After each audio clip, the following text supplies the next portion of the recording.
আসসালামু আলাইকুম, স্বাগতম জানাচ্ছি বিবিসি নিউজ আন্তর্জাতিক সংবাদে। শুরুতেই সংবাদ শিরোনাম, এরপর বিস্তারিত। ইরানের সঙ্গে উত্তেজনার মধ্যেই আরও বাংকার বাস্টার কিনছে মার্কিন বিমানবাহিনী।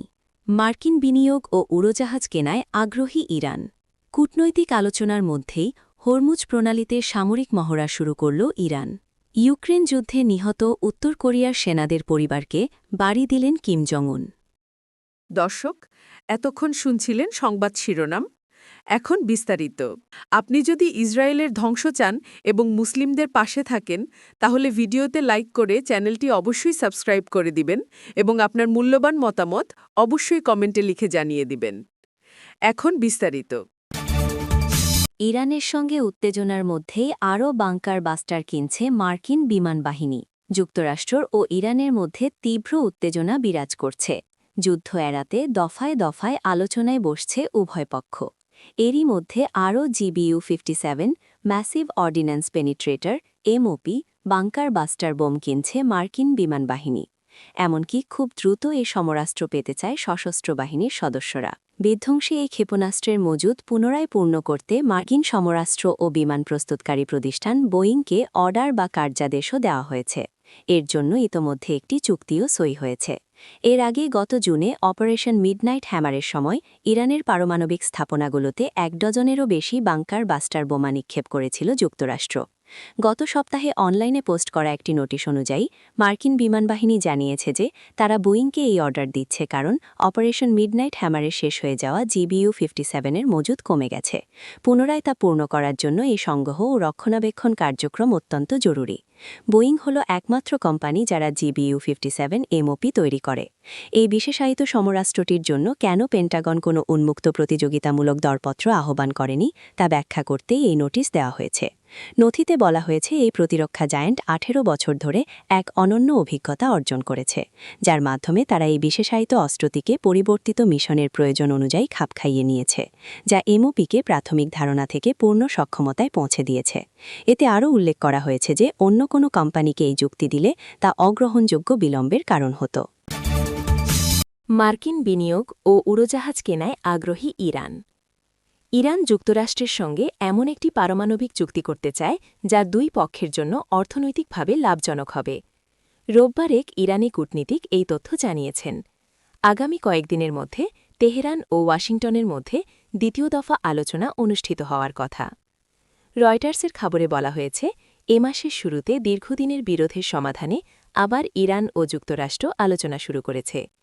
এই বিরোধ মূলত ইরানের পারমাণবিক কর্মসূচি নিয়ে। আলোচনার লক্ষ্য হল নতুন কোনো সামরিক সংঘাত এড়ানো।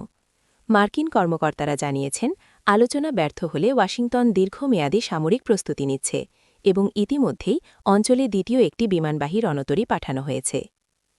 স্লোভাকিয়ার রাজধানী ব্রাটিস্লাভায় এক সংবাদ সম্মেলনে মার্কো রুবিও বলেছেন, প্রেসিডেন্ট ডোনাল্ড ট্রাম্প কূটনীতিক সমাধান ও আলোচনাকে অগ্রাধিকার দেন, তবে ব্যর্থতার সম্ভাবনা থাকাও স্বীকার করেছেন। তিনি বলেন, ইরানের সঙ্গে সফল চুক্তি এখনও কেউ করতে পারেনি, কিন্তু আমরা চেষ্টা করব। যুক্তরাষ্ট্র যদি হামলা চালায়, ইরান মধ্যপ্রাচ্যে মার্কিন ঘাঁটিতে আঘাত হানার হুমকি দিয়েছে, তবে রোববার ইরান তুলনামূলকভাবে নমনীয় অবস্থান দেখিয়েছে। ইরানের পররাষ্ট্র মন্ত্রণালয়ের অর্থনৈতিক কূটনীতি বিষয়ক উপপরিচালক হামিদ কানবারি বলেছেন, চুক্তি সফল করতে যুক্তরাষ্ট্রকেও এমন খাতে অংশগ্রহণ করতে হবে যেখানে দ্রুত ও উচ্চ অর্থনৈতিক লাভ পাওয়া যায়। আলোচনায় তেল ও গ্যাস, খনিজ খাতের বিনিয়োগ, এমনকি বিমান কেনাবেচাও অন্তর্ভুক্ত হতে পারে। তিনি মনে করিয়ে দিয়েছেন, 2015 সালের চুক্তিতে যুক্তরাষ্ট্রের অর্থনৈতিক স্বার্থ সুরক্ষিত হয়নি। কূটনৈতিক আলোচনার মধ্যেই হরমুজ প্রণালীতে সামরিক মহড়া শুরু করল ইরান। যুক্তরাষ্ট্রের সঙ্গে উত্তেজনা কমাতে দুটি ভিন্ন কৌশল নিয়ে এগোচ্ছে ইরান। এর মধ্যে একটি কূটনৈতিক আলোচনা, অপরটি যে কোনো আগ্রাসনের নজিরবিহীন কঠোর জবাবের জন্য প্রস্তুতি। এরই অংশ হিসেবে সোমবার 16 ফেব্রুয়ারি কৌশলগতভাবে গুরুত্বপূর্ণ নৌপথ হরমুজ প্রণালীতে সামরিক মহড়া শুরু করেছে দেশটির বিপ্লবী গার্ড বাহিনী IRGC। ইরান এক দ্বিমুখী কৌশলের বহিঃপ্রকাশ ঘটিয়েছে। একদিকে যখন দেশটির শীর্ষ কূটনীতিক যুক্তরাষ্ট্রের সঙ্গে নতুন দফার পরমাণু আলোচনায় অংশ নিতে জেনেভায় পৌঁছেছেন, অন্যদিকে ঠিক সেই মুহূর্তেই হরমুজ প্রণালীতে নতুন করে সামরিক মহড়া শুরু করেছে তেহরান। ইরানের রাষ্ট্রীয় সংবাদ মাধ্যমের প্রতিবেদন অনুযায়ী ওয়াশিংটন ওই অঞ্চলে তাদের সামরিক উপস্থিতি জোরদার করার পরপরই আইআরজিসি হরমুজ প্রণালীতে নৌ মহড়া শুরু করে। আইআরজিসির ঊর্ধ্বতন কমান্ডারদের তত্ত্বাবধানে অত্যন্ত নিবিড়ভাবে এই মহড়া পরিচালিত হচ্ছে। এই যুদ্ধ মহড়ার সময়সীমা সুনির্দিষ্টভাবে জানানো হয়নি, তবে রাষ্ট্রীয় টেলিভিশন বলছে এর লক্ষ্য হল প্রণালীতে সম্ভাব্য নিরাপত্তা ও সামরিক হুমকি মোকাবিলায় গার্ড বাহিনীকে প্রস্তুত রাখা। ইরানের কট্টরপন্থী রাজনীতিবিদরা বারবার এই প্রণালীটি বন্ধ করে দেওয়ার হুমকি দিয়ে আসছেন। এটি এমন একটি কৌশলগত পানিপথ যার মধ্য দিয়ে বিশ্বের মোট উৎপাদিত তেলের প্রায় ২০% পরিবাহিত হয়। ইরানি সংবাদ মাধ্যমের খবর অনুযায়ী আইআরজিসি প্রধান জেনারেল মোহাম্মদ পাকপুরের তত্ত্বাবধানে পরিচালিত এই মহড়ার মূল উদ্দেশ্য হল দ্রুত প্রতিক্রিয়া জানানোর সক্ষমতা বাড়ানো। আইআরজিসি হল ইরানের সামরিক বাহিনীর একটি আদর্শিক শাখা। ইউক্রেন যুদ্ধে নিহত উত্তর কোরিয়ার সেনাদের পরিবারকে বাড়ি দিলেন কিম জং উন। রাশিয়ার পক্ষে লড়তে গিয়ে ইউক্রেন যুদ্ধে নিহত উত্তর কোরিয়ার সেনাদের পরিবারের জন্য আবাসনের ব্যবস্থা করেছে পিয়ংইয়ং। দেশটির রাজধানীতে নির্মিত নতুন আবাসিক এলাকাটি উদ্বোধন করেছেন শীর্ষ নেতা কিম জং উন। এ সময় তার মেয়ে কিম জু এ উপস্থিত ছিলেন। সোমবার ১৬ ফেব্রুয়ারি উত্তর কোরিয়ার রাষ্ট্রীয় সংবাদ মাধ্যম KCNA এ তথ্য জানিয়েছে। রাষ্ট্রীয় সংবাদ মাধ্যম KCNA জানায়, উদ্বোধনী অনুষ্ঠানে দেওয়া বক্তৃতায় কিম বলেছেন, নতুন এই আবাসিক এলাকা নিহত সৈন্যদের আত্মত্যাগের প্রতীক।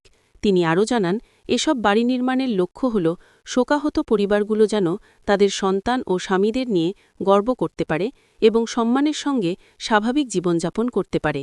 কিম আরও জানান, পরিবারগুলোর জন্য কিছুটা সান্ত্বনা নিশ্চিত করতে নির্ধারিত সময়ের একদিন আগেই প্রকল্পটি শেষ করার নির্দেশ দিয়েছিলেন। KCNA প্রকাশিত ছবিতে দেখা গেছে, কিম তার মেয়ে জু একে নিয়ে নিহত সৈন্যদের পরিবারের সদস্যদের সান্ত্বনা দিচ্ছিলেন এবং তাদের নতুন বাড়িগুলো পরিদর্শন করেন। রাশিয়ার সঙ্গে পারস্পরিক প্রতিরক্ষা চুক্তির আওতায় ২০২৪ সালে উত্তর কোরিয়া প্রায় ১৪,০০০ সৈন্য ইউক্রেনে পাঠায় রাশিয়ার পক্ষে যুদ্ধ করতে। দক্ষিণ কোরিয়া, ইউক্রেন ও পশ্চিমা সূত্রের তথ্য অনুযায়ী তাদের মধ্যে ৬,০০০-এর বেশি নিহত হয়েছেন। সাম্প্রতিক মাসগুলোতে যুদ্ধাহত ও নিহতদের সম্মান জানাতে উত্তর কোরিয়া একাধিক বড় অনুষ্ঠান আয়োজন করেছে। এর মধ্যে পিয়ংইয়ংয়ের সৈন্যদের ভাস্কর্য সম্বলিত একটি নতুন স্মারক কমপ্লেক্সও উদ্বোধন করা হয়েছে।